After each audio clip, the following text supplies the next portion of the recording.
गुरुजी, आज के इस अंक में हम बात करेंगे गले को लेकर। हमारे कंठ में अधिकतर देखा जाता है कि कभी कभी अचानक से पता भी नहीं चलता कि क्यों है, लेकिन दर्द होने लगता है और दर्द के साथ साथ जब हम उसे नज़रअंदाज कर देते हैं तो कहीं ना कहीं वो घाव बनने लगता है। गले के अंदर घाव बनने का कारण नहीं समझ में आता, क्योंकि घाव अक्सर चोट की वजह से होता है, लेकिन गले के अंदर तो कोई चोट ऐसी लगती नहीं, लेकिन उसके बावजूद भी घाव बन जाता है और दर्द होता है। क्यों होता है, क्या है इसका लक्षण, क्या है निवारण, वो जानेंगे। देखिए, जब हम जीभ को ज़्यादा चटकोरी बना देते हैं और लीवर के ऊपर उसका इन्फेक्शन होता है, लीवर पे चातन है, फैटी लीवर होता है, लीवर पे चिकनाहट जम जाती है, लीवर सिकुड़ जाता है, तो जो हम खाते पीते हैं वो सारा जाके पेट में सड़ने लगता है। उससे पित्ते में तेजाब की मात्रा बढ़ जाती है। अब पित्ते में तेजाब की मात्रा बढ़ जाती है, गले की तरफ आती है, जहाँ पे वो तेजाब लगता है, जैसे तेजाब कपड़े पे बूंद पड़ने से कपड़ा जल जाता है, ऐसे ही वो चमड़ी जलती है। पित्ते में तो तेजाब इतना नुकसान नहीं करता, परंतु पित्ते से निकल के जो बाहर तेजाब जाता है जहाँ तक उसका असर पड़ता है वो सारे में जख्म हो जाते हैं। और इसका इलाज आज पूरे संसार में बिल्कुल भी एलोपैथिक में, आयुर्वेद में, यूनानी में, होम्योपैथिक में नहीं है, क्योंकि उन्होंने थ्योरियाँ पढ़ी हैं। थ्योरी के हिसाब से जो दवाइयाँ बनी उन दवाइयों को देते हैं। मैंने कोई थ्योरी नहीं पढ़ी, मेरे प्रैक्टिकल है। मुझे आज 10,000 जड़ी बूटियों की पहचान है जिनसे मैं इलाज करता हूँ। जब किसी के गले में जख्म हो जाए, गले में भयंकर दर्द हो, तो मौसम के अनुसार इसके अलग अलग उपचार हैं। जैसे आजकल सर्दी के मौसम में मुरली काफ़ी है, तो आप ऐसा कीजिए कि 1 कप पानी लेके उस पानी को उबाली दे दें और उसमें 1 कप फिर आप मुरली का रस मिला दें। अब ये ज़्यादा गर्म नहीं रहेगा, ज़्यादा ठंडा नहीं। आप मुंह में उसको लेके बड़े आराम से गरारे कर सकते हैं।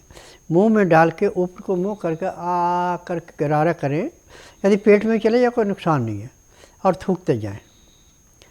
जब आप इस क्रिया को दिन में 5-6 बार करेंगे तो पहले दिन आपको कम से कम 25 से 30% आराम मिल जाएगा और 3-4 दिन में वो गला आपका बिल्कुल साफ़ हो जाएगा। जहाँ पे आप एंटीबायोटिक दवाइयाँ खा के उस रोग को बढ़ाएंगे, बाद में उसका कैंसर डिक्लेयर करवाएंगे, वो कैंसर बढ़ने से पहले ही वो समाप्त हो जाएगा। अब कैंसर भी बढ़ने का तरीका समझो। जब आपको कहीं जख्म हो जाता है और उस जख्म पे किसी औरत के पेट में बच्चा या औरत को मासिक धर्म आया, उसकी परछाई पड़ती है तो उसमें कीटाणु पैदा हो जाते हैं। ये कीटाणु अंदर जाके उस जख्म को दिन दुगने रातें चौगुनी बढ़ाते हैं और उसमें बदबू आती है। जो वो टट्टी पेशाब करते हैं कीटाणु खा पी के, उसकी बहुत बुरी स्मेल होती है। जैसे नसर के मवाद की स्मेल होती है, ऐसे उसकी स्मेल होती है। अब इसका उपचार पूरे संसार में, चाहे कीमो करें चाहे ऑपरेशन करें, कोई भी है, जिसका ऑपरेशन किसी भी कैंसर के हॉस्पिटल में होगा वो आदमी बचता नहीं है। परंतु जिनको कैंसर नहीं है, दिखावे में ऑपरेशन कर दिया, जबड़ा काट के फेंक दिया, प्लास्टिक का फिट कर दिया, वो कुछ दिन काट लेते हैं, परंतु उसके बाद ज़िंदगी बर्बाद हो जाती है। स्वस्थ विचार में हम किसी भी अंग की काट पीट नहीं करते, चाहे कितना भी ख़राब से ख़राब जख्म है। किसी को महीना लगता, किसी को 1.5, किसी को 2 महीने और जख्म भर जाता है। चाहे किसी भी स्थान पे जख्म है, पेप्टिकल अल्सर हो या गले जख्म हो, गले का कैंसर हो, आंतों का कैंसर हो, फेफड़े का कैंसर हो, दिल का कैंसर हो, लीवर का कैंसर हो, पैंक्रियास का कैंसर हो, सब कैंसर यहाँ पे जड़ी बूटियों के द्वारा निकाले जाते हैं। और दवाई देने से पहले जो उनकी रिपोर्टें हैं उनको कहते हैं संभाल के रख लें। जब उनका उपचार पूरा होता है तो कहते हैं कि दोबारा आप अपने टेस्ट करा लो। जब टेस्ट में वो क्लियर आ जाता है कि अब आपको कोई बीमारी नहीं है, फिर वो दिखाते हैं कि देखिए आपकी ये रिपोर्टें थी और आपने ये नियम बताए थे। मैंने ये कोई नियम नहीं किया, मैं तो स्वस्थ विचार में जाके देसी जड़ी बूटियाँ खाई, उससे ये रोग समाप्त हुआ। क्योंकि स्वस्थ विचार में आज मुझे 10,000 जड़ी बूटियों की पहचान है जिनसे मैं दवाइयाँ बनाता हूँ, और मेरी दवाइयाँ मेरे आश्रम के अलावा कहीं नहीं बनती। मेरी दवाइयाँ रजिस्टर्ड है, पेटेंट हैं, और मेरी अपनी फार्मेसी है। इसमें दवाई उतनी बनाई जाती है जितनी मुझे ज़रूरत है। मैं मार्केट में किसी को दवाई नहीं देता, मेरा कोई सप्लायर नहीं है।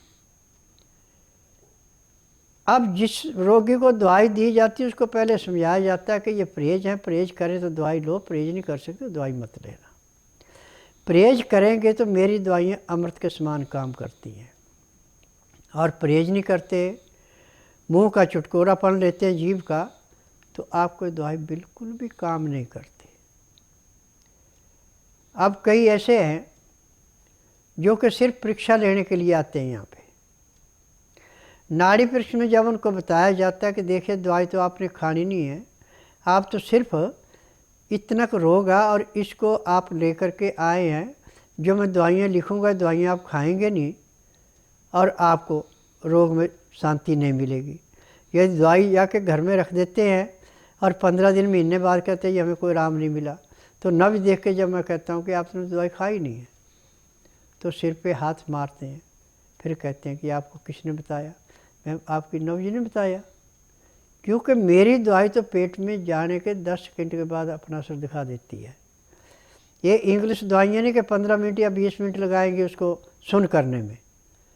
जितनी भी एलोपैथिक दवाइयाँ रोग को सुन करती है, जहाँ पे रोग है वहाँ सुन हो जाता है, परंतु अपनी दवाइयाँ रोग को जड़ से काटती हैं। आज पूरे संसार में मैंने एलोपैथिक, आयुर्वेदिक, यूनानी, होम्योपैथिक, नेचुरल चिकित्सा वालों को एक ही चेतावनी दी है कि जिस रोगी का उपचार आपकी समझ से बाहर है, जिसका उपचार आप नहीं कर सकते हैं, जो आपकी समझ से बाहर है, जिसका उपचार करने पे आपको बिल्कुल भी उसको फ़र्क नहीं पड़ा, उस रोगी को आप बुधवार छोड़कर गुरुवार से लेकर मंगलवार के बीच में मेरे आश्रम में लाइए। जिस दिन लाना उस दिन रात्रि 10 बजे तक खिला पिला के दातन कूड़ा खुरा के बड़ी इलायची मुंह में रख के चूसते रहें। सुबह 9 से 10 के अंदर अपना नामकरण कराएं। 10 से 12 में नाड़ी परीक्षण करूँगा। नाड़ी परीक्षण में पैर के तलुए से सिर के बाल तक जो भी रोग है वो आपको समझाऊंगा, उसके अनुसार दवाइयाँ दूंगा। दवाई मैं किसी एक अकेले रोग की नहीं देता, जितने नब्ज में रोग आते सब दवाइयाँ इकट्ठी देता हूँ। और मेरी दवाइयों का वजन कम से कम 15 से 16 किलो होता है 15 दिन की दवाई का। ईमानदारी से खाते तो ये दवाई 50 से 60% रोग 15 दिन में समाप्त कर देती, महीने में रोग बिल्कुल समाप्त होता है।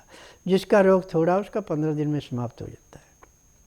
आज मैंने टीवी के माध्यम से पूरे संसार को एक चेतावनी दी है कि जिस रोग का उपचार कहीं नहीं उसका मेरे पास है। अब कोरोना के लिए मैंने आपको जब चाइना में फैला था तो बताया था कि लहसुन प्याज अदरक इसका मेन दवाई है। लहसुन प्याज कच्चे का अदरक आप पानी में मिला के लें, दूध में मिला के लें, शहद में मिला के लें, कोरोना का रोग बिल्कुल समाप्त। परंतु उस टाइम कईयों के जवाब आए कि ये आप क्या कह रहे हैं, लहसुन प्याज अदरक क्या रोग को काटता है।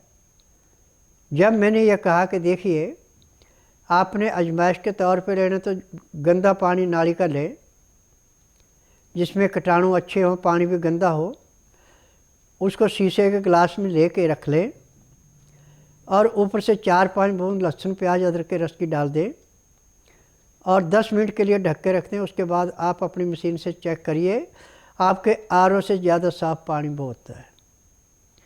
ये हर किस्म के कीटाणुओं को नष्ट करता है। मेडिकल साइंस में डॉक्टर अपने मुंह के ऊपर कपड़ा लगा के जाते हैं। अब ये जो आपको मुंह में लगाने के लिए आपको माउस दिए हैं, ये माउस इतना काम नहीं करेंगे जितना लहसुन प्याज अदरक कच्चा आपके खाने से लाभ करेगा। जो भी कीटाणु है माउस से भी आपके अंदर चला जाएगा, वो नहीं रुकता। परंतु लहसुन प्याज अदरक का रस यदि आपने पी रखा है तो जो भी आप सांस छोड़ेंगे कार्बन डाइऑक्साइड, उसमें जहाँ तक वो हवा में जाएगा वहाँ तक जितने भी कीटाणु थे रोग के नष्ट हो जाएंगे और आपको बिल्कुल फिल्टर की हुई ऑक्सीजन आएगी। आपको रोग कहाँ से होगा?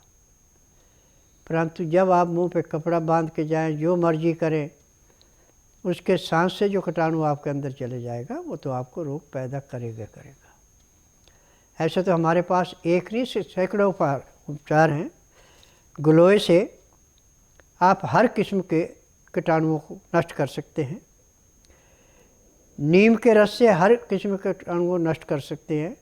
तुलसी से हर किस्म के कीटाणुओं को नष्ट कर सकते हैं।